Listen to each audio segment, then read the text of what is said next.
External inputs. As a cancer patient, they are not positive. I love Sloan Kettering, and I loved my physicians. I had a surgeon, a radiologist, an oncologist, a hearing physician, a swallow doctor, nutritionist, and a dentist. Here's what they told me. You're going to go on medication. You likely will not be able to eat. You may not be able to swallow. You will probably need to go on a feeding tube. You may lose the hearing in your right ear. You may lose your hearing in both ears. You may lose your teeth. It is difficult to determine exactly which of these will affect you. No one escapes all of them.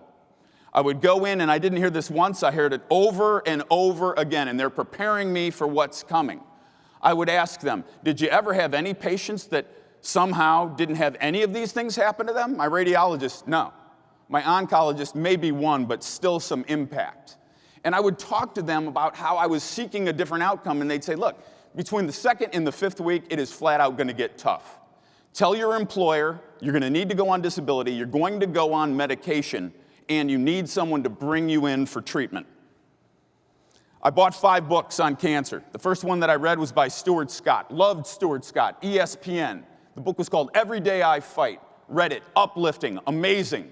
When I finished it, I thought to myself, Stuart Scott died. And I knew that going in. I don't know how I somehow manufactured that it was going to be the right thing for me to read. So I just decided, I'm out. This is not working for me. What have we been told from day one? You've got to have goals. What are your goals? I scratched them out. Number 1, beat it. Minimize impact to my family. Maintain mental clarity. I am not going on medication. Work out every single day. I would be in Central Park, and octogenarians would politely say, there is a walking lane. Deeper sense of appreciation for what really matters. Work straight through and actually get an uptick in performance. But it's not enough to have goals. These are conditions. We've been told, haven't we? We got to have dates. Dates that matter to you. I had 3. April 28th, May 5th, May 14th.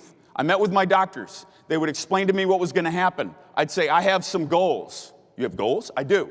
They're extremely specific. Do you mind if I share them with you? Go ahead. Number 1, I am beating this.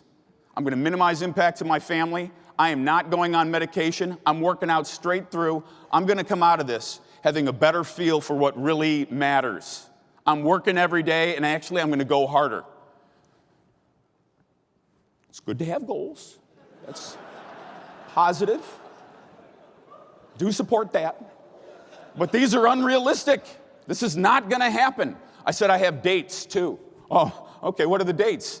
And, well, April 28th is my last day of treatment, and on that day, we are going to honor George Carr, all-time titan in our firm. He founded an organization 50 years ago, and I want to go to that. Where is it? It's in Philadelphia. How will you get there? On the train. Will there be a lot of people there? Yeah. Will you shake their hands? Uh-huh. Will you hug them? For sure. No, you're not going. That's reckless. This is not smart. What's May 5th? It's my daughter's first soccer game. 9th grade, playing varsity. I want to be there for that first game. That's touching. You going to take a plane? Because it's in Wisconsin. Yeah, no, you're not doing that either. What's May 14th? That was Mother's Day. I'm going home. I'm going to be with my wife. I'm going to be with my family. She is unbelievable. My physicians all loved that. They said, that's touching. It is not happening. April 28th, my son and I at this event. Every single day before treatment, 35 radiation treatments, 6 chemo drips, I would look at that tux, and I would think about being there. Here we are honoring George, and here was a special gift. Stephanie Walsh. It was, if I'm honest, it was very hard to get there. Physically, unbelievably demanding. Spoke just for 5 minutes. The first person that came to see me was Stephanie Walsh. Came up and gave me a huge hug. She said, you are going to beat this. You look amazing. You are a fighter. You've got this. What I did not know, she was stage 4 terminal. She was lifting straight through. 2 months later, she passed away. What an amazing woman. That's what you do. You lift straight through.